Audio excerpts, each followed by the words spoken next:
मेरो मन दुख्यो म भाँच्ची म मरम कि माझम भएँ म दुई जोडीसँग राडी पुला पनि पुगेँ फेरि भयो के मर्नु भने कुजी आँडी पोखी बेरी खोटी पार डल्ली लङ्गडी फेरिसँग चाहिँ म बोल्दिनँ बरु राडै बस्छु फाँडै खान्छु भन्ने सोचेँ। रोम रोम भाइयो। हेलो गाइज, मेरो 4 जना एक्स थिए। अच्छा, तिनीहरूको अहिलेको स्थिति के छ म तपाईँलाई आज बुझाउँछु त। पहिलो एउटा केटीसँग जब मेरो हल्का फुल्का लभ पऱ्यो, म त 16-17 वर्षको थिएँ। त्यसपछि मैले त्यसलाई भने ठिक छ प्रपोज गर्न गएँ होइन, I love you, I want to marry with you, मतलब तिमी मेरो फ्युचर हो भनेको। हेट तँ जस्तो केटासँग म बिहा गर्छु, नपढेको नलेखेको मुला भने म थिएँ भर्खर यसै लिएर बसेको थिएँ होइन। आस भने के यस्तो गाउँले यस्तो केटासँग बिहा गर्नुभन्दा त बरु म झुन्डेर मर्छु, म चाहिँ कालीमा हाम फाल्छु भनी लास्ट मन दुख्यो। ल त नि हामीले छोडेर गएँ। अहिले हेरेको भने 10 वर्षपछि लगभग होइन, लगभग झन्डै 10 वर्ष भयो। अस्ति टिकटकतिर भइरहेको थियो, उहाँ 15-25 भन्ने बङ्गालीसँग उहाँ कुवेतमा गएर चाहिँ कान निकालिन्छ। अनि त्यसपछि अहिले मैले म्यासेज गरेँ, मलाई ब्लक गरेछ। मैले म्यासेज गरेँ हेलो के छ खबर भनेको ब्लक गरेछ। त्यसपछि म फेरि अर्को त्यसलाई छोडेपछि म अर्को केटीसँग ट्राई गरेँ होइन। बडा हरामी हो बेटा, मतलब किप ट्राइङ भन्छ नि, प्र्याक्टिस मेक म्यान पर्फेक्ट भन्छन्। म धेरै प्र्याक्टिस गरिरहेको थिएँ अरूले पनि। त्यसपछि अर्कीलाई पनि त्यस्तै भयो नि, 2-4 दिन कुराकानी भयो, 2-4 महिना यताउता भयो होइन। त्यसपछि फाइनल्ली अब यही हो मेरो जिन्दगी, यसैसँग मैले चाहिँ जिन्दगी बिताउनु पर्छ भनेर मैले प्रपोज गरिदिएँ।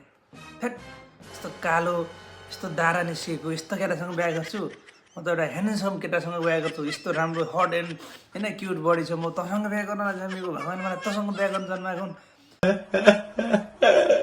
भनेर त्यसले पनि हेपी मैले गराउन सक्छु छोडी। अहिले त्यसको बुढो पिआरवाला भनेर ढाँटेर बिहा गरेर तालुबाट कपाल झरिसकेको, बचेका 2-4 कपालले फुलेका, दाँत पनि भित्र बङ्गारतिर झरिसक्यो अरे, बाहिरलाई प्लास्टिक भरेर गएको रहेछ, यत्रो भुँडी निस्केको। बिहा गरेको 6 महिनापछि देखेको मैले त बुढीको एउटा बुढो प्रेग्नेन्ट भएछु क्या भनेर सोधेको होइन, युरोपतिर बसेको पेट त हल्का लागिहाल्छ नि ब्रो ब्रेड खाएर भन्दै थिएँ। त्यस्तैसँग गइछ। त्यसपछि अर्को अब त्यो पनि भयो, म मुभ अन गरेर त्यसपछि म अर्को केटीतिर ट्राई गरेँ। ट्राई त गर्नु पऱ्यो because we are man, keep trying anyone होइन। त्यसपछि मैले ट्राई गरेँ अर्की। अब अर्की चाहिँ अलि बजारतिर गएको थिएँ, काठमाडौँतिर, म काठमाडौँ बोल्छ फेरि कुरा हो हल्का उहिले नै एकछिन पहिला घाँस हालेँ मैले, हुन्छ डोरा डालेँ भन्छ नि, ट्राई गरेँ पटिन्छ कि जस्तो लाग्यो। त्यसपछि हुन्छ कि भनेर एक दिन फेरि प्रपोज गरेको। यस्तो मेरो अब त्यस्तै हो, लुगासुगा गतिलो थिएन। त्यसपछि यस्तो गरिब, जुत्ता पनि गतिलो थिएन कि, मैले गोल्ड स्टारको यस्तो फर्किएको काँडावाला जुत्ता लगाएर गएको थिएँ अब होइन।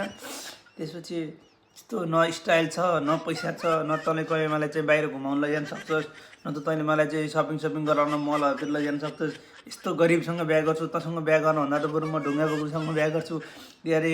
त्यसपछि त्यसले त गाडीको ड्राइभरसित बिहा गर्छु, यो पुलिससँग बिहा गर्छु भनेर मलाई नाना बोकड नभनी होइन। लास्ट भनी के गरिब, तैँले गरी खान सक्दैनस्, तैँले मलाई पाल्नै सक्दैनस्, ह्यान त्यान भनी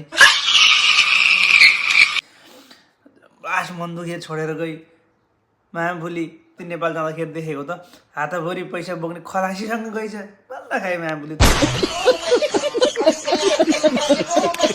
त्यसपछि अब त म सिरियस हुनु पऱ्यो, बिहे गर्ने बेला नि हुनु लाग्यो। अब चाहिँ लास्ट एन्ड फाइनल एउटा केटीसँग चाहिँ कुराकानी गरेर यसलाई चाहिँ सेट गर्छु भन्ने सोचेर, योभन्दा बाहेक अर्को केटीसँग चाहिँ म बोल्दिनँ बरु राडै बस्छु फाँडै खान्छु भन्ने सोचेर बस्छु। ये बड़ी अच्छी बात कही आप।